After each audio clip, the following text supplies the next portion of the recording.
Exercise 2.9 6th sum.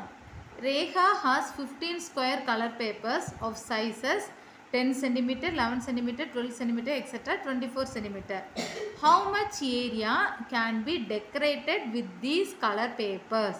அதாவது ரேகா அவங்ககிட்ட 15 square colour papers 15 square ஷேப்பில் 15 கலர் பேப்பர்ஸ் வச்சுருக்காங்க.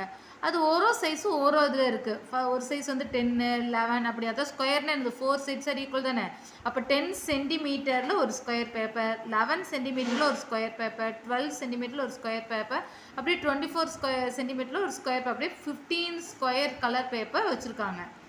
ஆனால் இங்கே ஃபைன் பண்ண சொன்னது how much area can be decorated with these color papers. How much area, எவ்வளோ ஏரியா வந்து அந்த கலர் பேப்பர்ஸ் வச்சு டெக்கரேட் பண்ண முடியும் கேட்குறாங்க. How much area can be decorated with these color papers? இந்த கலர் பேப்பர்ஸ் வச்சு எவ்வளோ ஏரியா டெக்கரேட் பண்ணலான்னு. அப்போ இங்கே ஸ்கொயர் ஷேப் தானே, ஸ்கொயர் ஷேப்போட ஏரியா தானே ஃபைன் பண்ணணும். அப்போ நமக்கு என்னது இங்கே ஸ்கொயர் ஷேப் தானே, ஸ்கொயர் ஷேப்புக்குள்ள ஏரியா தான் ஃபைன் பண்ணும். அப்போ ஸ்கொயருக்குள்ள ஏரியா ஃபைன் பண்ண என்னது, சைடு இன்டு சைடு. அப்போ இங்கே 10 சென்டிமீட்டர்னா அதுக்குள்ளே சைடு இன்டு சைடு என்னது 10 இன்டு 10, 10 ஸ்கொயர், 11 ஸ்கொயர், 12 ஸ்கொயர். இதோட how much area can be decorate, இந்த கலர் பேப்பர் வச்சு நமக்கு எவ்வளோ ஏரியா டெக்கரேட் பண்ணலாம் கேட்குறாங்க. இப்போ டோட்டல் ஆட் பண்ணால் தான் எவ்வளோ ஏரியான்னு தெரியும். ஒரு ஸ்கொயர் பேப்பரோட ஏரியா கண்டுபிடிச்சிட்டு அது டோட்டலாக எடுத்தால் தானே நமக்கு எவ்வளோ ஏரியா கவர் பண்ணுது அந்த டெக்கரேட் பண்ணுறதுக்கு அப்படின்னு தெரியும். அப்போ டோட்டல் ஆட் பண்ணும் தானே. அப்போ எப்படி எழுதலாம் ஜென்ரலாக, 10 square plus 11 square plus 12 square plus etcetera plus 24 square. இதுக்குள்ளே ஆன்சர் தான் நம்ம கண்டுபிடிக்கணும். இப்போ என்ன கண்டுபிடிக்கிறோங்கிறது தெரிஞ்சிருச்சா.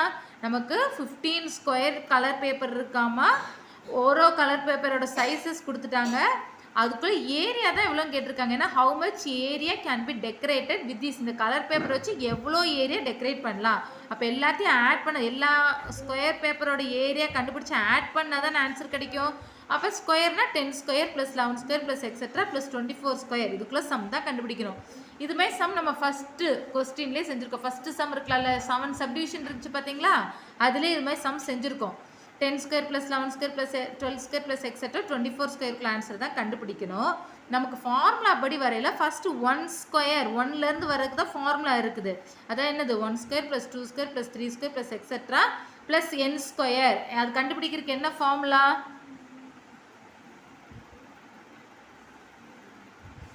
n into n plus 1 into 2n plus 1 by 6. இதான் ஃபார்முலா. ஆனால் 1லேருந்து ஸ்டார்ட் ஆகணும். ஆனால் இங்கே இருக்கிறது எதுக்குள்ள ஸ்கொயர் 10லேருந்து தான் ஸ்டார்ட் ஆகுது. இப்படி இருந்தால் என்ன பண்ணுவோம், ஃபஸ்ட்டு 1லேருந்து 24க்குள்ள ஸ்கொயர் இருக்குல்ல, இது 1லேருந்து 24 வரைக்கும் எழுதி அதுக்கு இந்த ஃபார்முலா வச்சு 1 square plus 2 square plus 3 square plus etcetera plus 24 square வரைக்கும் எழுதி அதுலேருந்து 1 ஸ்கொயர்லேருந்து 9 ஸ்கொயர் வரைக்கும் உள்ளது மைனஸ் பண்ணிட்டோம்னா 10லேருந்து 24 வரைக்கும் உள்ளது கிடைக்கும். நம்ம இது மாதிரி சம் பார்த்துருக்கோம். டோட்டலாக 1லேருந்து 24 வரைக்கும் எழுதிட்டு அதுக்கப்புறம் இங்கே 10ன்னா என்னது 1லேருந்து 9 வரைக்கும் உள்ளது நம்ம மைனஸ் பண்ணிட்டோம்னா 10லேருந்து 24 வரைக்கும் உள்ளது தெரியும்.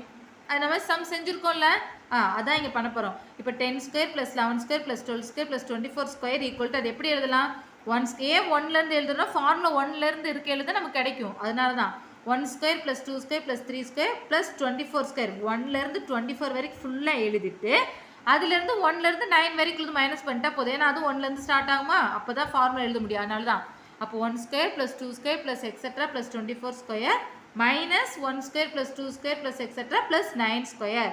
1லேருந்து 24 வரைக்கும் எழுதிட்டு அதில் 1லேருந்து 9 வரைக்கும் மைனஸ் பண்ணிட்டோம்னா நம்ம என்ன கண்டுபிடிக்கணுமோ அதுக்குள்ளே பார்த்து கிடச்சிரும். ஓகேவா, இது ஓகே தானே. விச் இஸ் ஈக்குவல் டு இனி formula 1 square plus 2 square plus 3 square plus etcetera plus n ஸ்கொயருக்கு என்ன formula, n into n plus 1 into 2n plus 1 by 6. அப்போ இங்கே n இருக்கிறனால இந்த ஃபார்முலா. இங்கே 1 ஸ்கொயர் ப்ளஸ் 2 ஸ்கொயர் ப்ளஸ் 24 ஸ்கொயர்னா என்ன ஆகிடும், என்னக்கு போகிற 24. அப்போ 24 into 24 plus 1 into 2 into 24 plus 1 by 6 minus இங்கே 9 வரைக்கும் இருக்குது. அப்போ 9 into 9 plus 1 into 2 into 9 plus 1 by 6. நீ இதெல்லாம் மல்டிப்ளை பண்ணி எழுதுவோம். Which is equal to 24 into 24 plus 1 25 into first இது ரெண்டு மல்டிப்ளை பண்ணிக்கணும். 2 இன்ட்டு 24 எவ்வளோ 48, 48 ப்ளஸ் 1 49 divided by 6 minus இந்த 9 into 9 plus 1 10 into 2 into 9 18, 18 plus 1 19, 19 by 6. இனி எல்லாம் மல்டிப்ளிகேஷனாக தான் இருக்குது. அதனால் இங்கே கேன்சல் பண்ணல. இதே ப்ளஸ் இருந்தால் இப்படி கேன்சல் பண்ண மாட்டோம். இங்கே இருக்கிற டேர்ம் எல்லாமே மல்டிப்ளை டேர்ம்னால நமக்கு டிவைடாக இருக்கிறத ஏதோ ஒரு நம்பர் கூட கேன்சல் ஆச்சுன்னா கேன்சல் பண்ணிக்கலாம். அப்போ இங்கே 6 டேபிளே கேன்சல் பண்ணலாம். 24 1 6 ஆர் 6 4 6 ஆர் 24. அப்போ 4 ஆயிடுச்சா? அதே மாதிரி இங்கேயும் 6 இருக்கா, இங்கே 9 3 டேபிளே கேன்சல் பண்ணலாம். 2 3 ஆர் 6 3 3 ஆர் 9. இப்போ இங்கே 2 இருக்கா, 1 2 ஆர் 2 5 2 ஆர் 10. இப்போ பேலன்ஸ் இருக்க நம்பர் என்னது?